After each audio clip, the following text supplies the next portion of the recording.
এই পাটের পণ্যগুলো কোন কোন দেশে আপনারা রপ্তানি করছেন? আমাদের এখন পর্যন্ত আমাদের টোটালি 138টা কান্ট্রিতে এই মুহূর্তে আমাদের সেল আছে।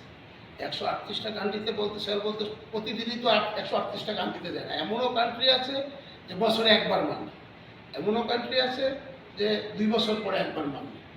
আমাদের সবচেয়ে বড় বায়ার যেটা আছে, যদি আমি ইয়ার্নের ক্ষেত্রে বলি, তুরস্ক, সেকেন্ড আছে হলো ইন্ডিয়া, তারপরে ইরান আছে, সৌদি আরব আছে, তারপরে আপনাদের বেলজিয়াম আছে, নেদারল্যান্ড আছে, জার্মানিতে আছে, ইউকেতে আছে, জাপানে আছে, নেপালে আছে, থাইল্যান্ডে আছে, ইন্দোনেশিয়াতে আছে, এরকম অনেক 138টা কান্ট্রির নাম সবটি একটা বলতে পারবো না।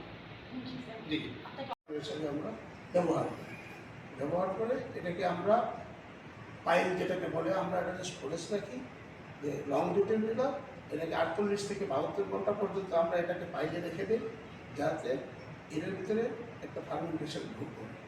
এখানে একটা নির্দিষ্ট টাইম আছে 48 থেকে 72 ঘন্টা। 48 ঘন্টার কম হলে সেটা পাউডার মেচুরিটিটা ভালো হবে না, কোয়ালিটি প্রোডাক্ট ভালো হবে।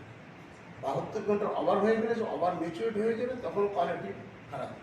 আমরা কোয়ালিটি প্রোডাক্টের জন্য বায়ারদের কাছে কমিটমেন্ট রক্ষা করার জন্য আমরা এই প্রসেসগুলি খুব স্ট্রিক্টলি মেনটেন করি। তারপরে আমরা সেই পাইল থেকে এনে আমরা কাটিং সেকশনে দিই। কাটিং সেকশন প্রথম হলো ব্ল্যাকার কাট, ব্ল্যাকার কাট থেকে আমরা যাই ফিনিশার কাটে, ফিনিশার কাট থেকে আমরা যাই হলো ড্রয়িং সেকশনে। ড্রয়িংয়ের এখানে 4টা প্রসেস আছে, যেটা first drawing, second drawing, inter drawing, third drawing. ওই ড্রয়িংয়ের প্রসেস শেষ হওয়ার পর যাই আমরা স্পিনিং।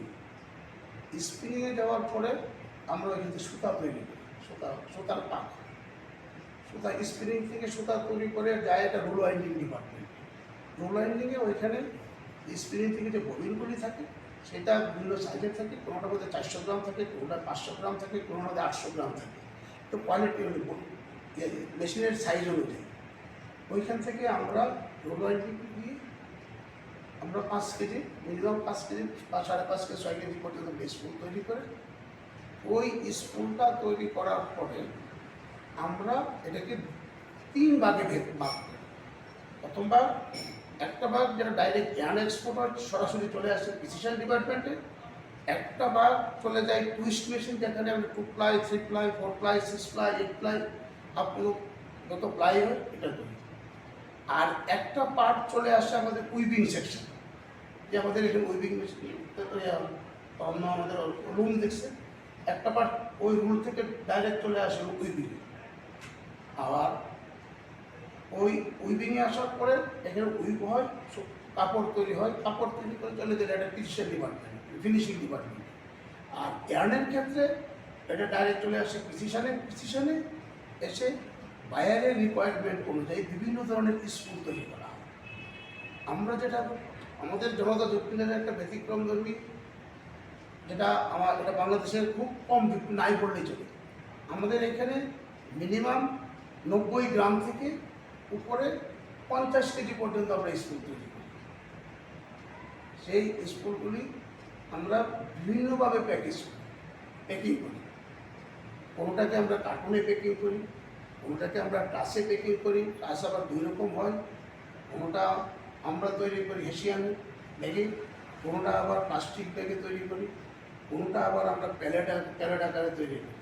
প্যালেট আকারে তৈরি করে এটাকে সুন্দর করে আমাদের এখানে যে ফিনিশ গুডসের গোডাউন আছে, আমরা এখানে গোদামজাত করি।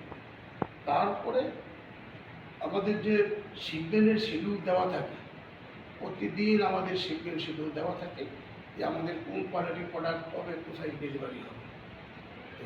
আমরা ওই কোয়ালিটির প্রোডাক্টগুলি নির্দিষ্ট বায়ারের কাছে আমরা চিটাগাং কোর্টে দিই, কিছু বেনাপোলে দিই, কিছু কোচাডাঙ্গা দিই, কিছু আবার দিনাজপুরে একটা পোর্ট, ওটা আমার সেগুলো নাম মনে নেই, ওই দিনাজপুরে ওইদিকে একটা পোর্ট আছে, ওটাতে দিই।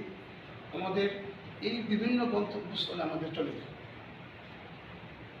এইভাবে আমরা আমাদের যে উইভিংয়ের যে প্রোডাক্টগুলি আছে, এই উইভিংয়ের প্রোডাক্টগুলি বিভিন্ন ধরনের হয়। এখানে আমাদের রাইস ব্যাগ হয়, আমাদের পটেটো ব্যাগ হয়, আমাদের কফি ব্যাগ হয়, আবার যে তিসি যেটা হয়, এটা আপনার এতে যায়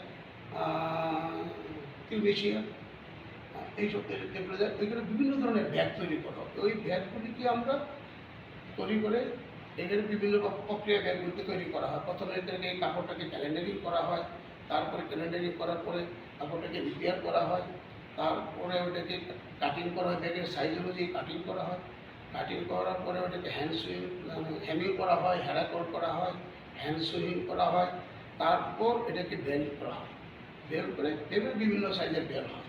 কোনোটা আমাদের 300 পিসে বেল হয়, কোনোটা 400 পিসে বেল হয়। আবার যখন হেসিয়ান ব্যাগ আমরা তৈরি করি, কোনোটা 1000 পিসে বেল হয়। আবার কিছু কিছু কাপড় আমরা ব্যাগ না তৈরি করে আমরা সরাসরি হেসিয়ান চট যেটা এটা আমরা এক্সপোর্ট করি, সেটা 1000 কেজি বেল হয়, কোনোটা 2000 কেজি বেল হয়। এটা বাইরের রিকোয়ারমেন্ট অনুযায়ী এগুলি আমরা তারপরে যে যারা ডেস্টিনেশন আমরা ওই চিটাগাং পোর্টে পাঠিয়ে দিই, ইয়াতে পাঠিয়ে দিই, বেনাপোর্টে পাঠিয়ে দিই, বিভিন্ন ডেস্টিনেশন আমরা জানা চলে দিই। এইভাবেই আমাদের মূলত আমাদের পুরো প্রচেষ্টাকে আমরা